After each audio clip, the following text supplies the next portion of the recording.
一张油画可能花1个月，可能花1年，又随时可以修改。可是文字艺术，我一笔下去就不能改了，在很短的时间之内，我要把它一气呵成。决定在哪里？一笔下去定江山。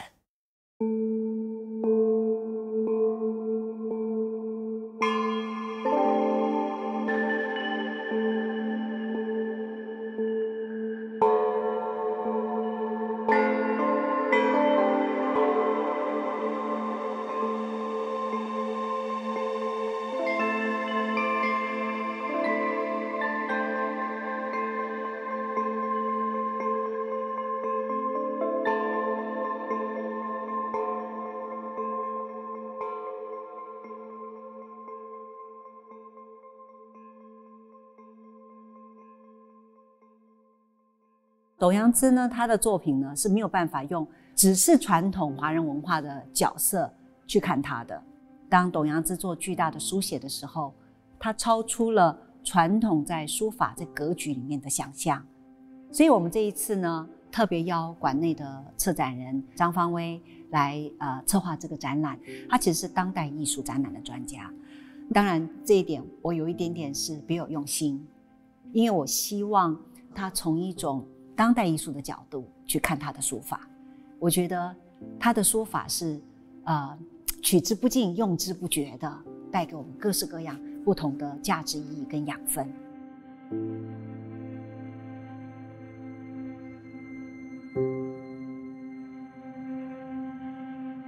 我们这一次的规划呢，给了他一个很特别的空间的序列。我们是给了他2楼比较室内高度的一个展间，但我们刻意让它连接了美术馆里面最大最高的一个空间，就是103的这个展览场。中间呢，它有一个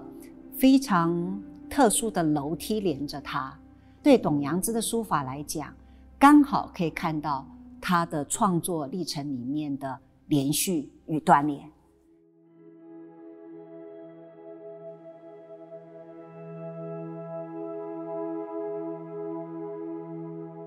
他的创作跟他背后非常复杂多元的学养其实是紧密的扣合在一起的。他的书写几乎是他生命的一个总体的关照方式。我们觉得让观众可以看到他每个阶段的变化，甚至看到大家从来没有机会看到的他早期的油画的作品甚至是在传统书法的格局之下，作为一种书写的认知过程的一个历程。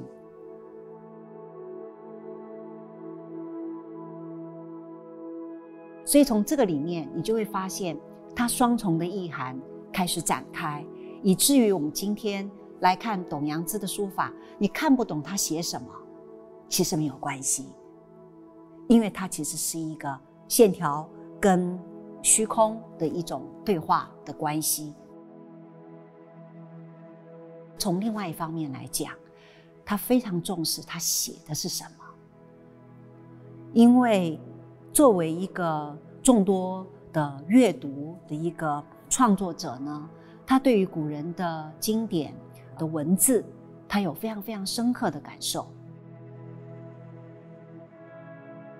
当我们走到2楼的底的时候，事实上我看到了一个几乎是用非常淡的墨书写出来的一个沾满墙壁的一个文字。这个淡墨呢，让我们从文字的书写里面进入到另外一种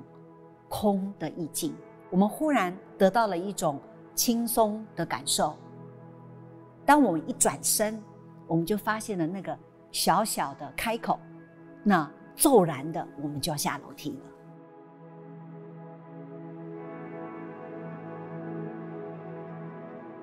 在下楼梯的过程里面，你会觉得空间豁然开朗。它其实不只是董阳孜的书法，我们也感受到高尔潘的这个建筑空间所给我们的力量。下到这一间，我经常想要试图用大峡谷的感觉来去说这一间在这个过程里面，慢慢的你会看到董阳孜的横幅的书法。对他谈的无，我想我们在禅宗啊，在佛学里面，我们都了解有这样的一个系统在。可是我最有兴趣的是他说的那一个有是什么？他的有是关于有所不为。对过去，我们看到了几个非常巨大的字。这个巨大的字呢，它的内容是有关于任所事。它意思就是说，你在任何你没有约定或者没有成规的空间里面，你都可以自在。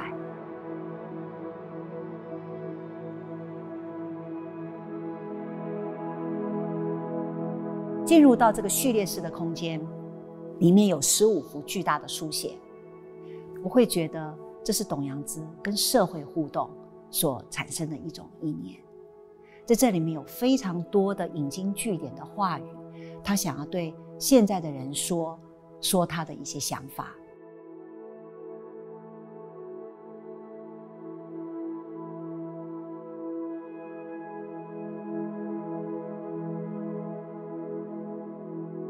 我觉得对于董阳孜而言呢，其实同样的文字，它在不同的心境、不同的年龄进行无数次、不同次的书写，它都在回应同样的文字它的意义。透过我们特殊的展示安排，在不同时空永远没有机会重逢的这些同样的文字，在这里可以同时呈现在观众的眼前。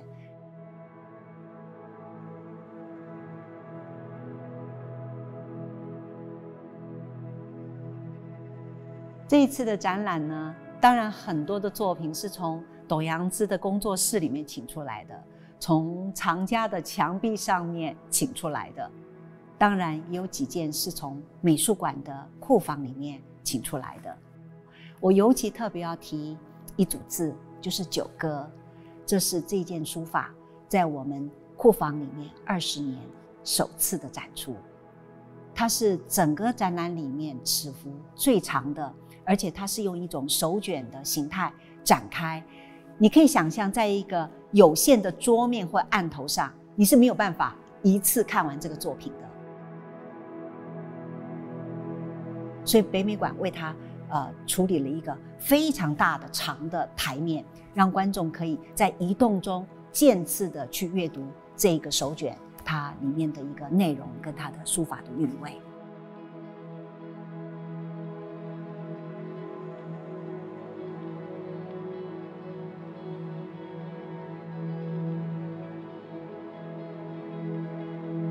艺术家在他创作的时候，他对跟他自己的内心对话，在那个时间点，艺术家绝对是孤独的，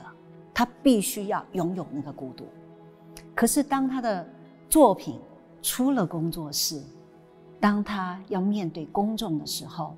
这个作品的价值他才会对众人展开。尤其是当他进入到美术馆的空间，他会开始产生另外一种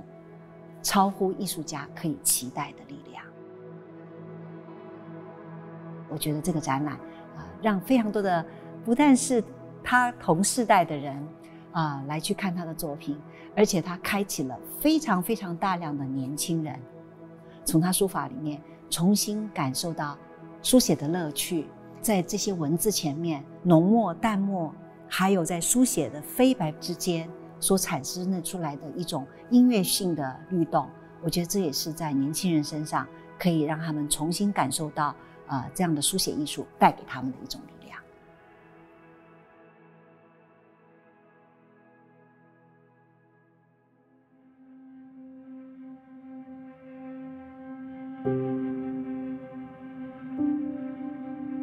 我当然希望视觉艺术不要留在传统，我一定要把它跳出来。我以一个绘画的态度来看，我在处理文字艺术，我应该怎么表达这个文字艺术的一个时代性？那我要怎么说，就用我的笔，用什么样的线条来表现给你看。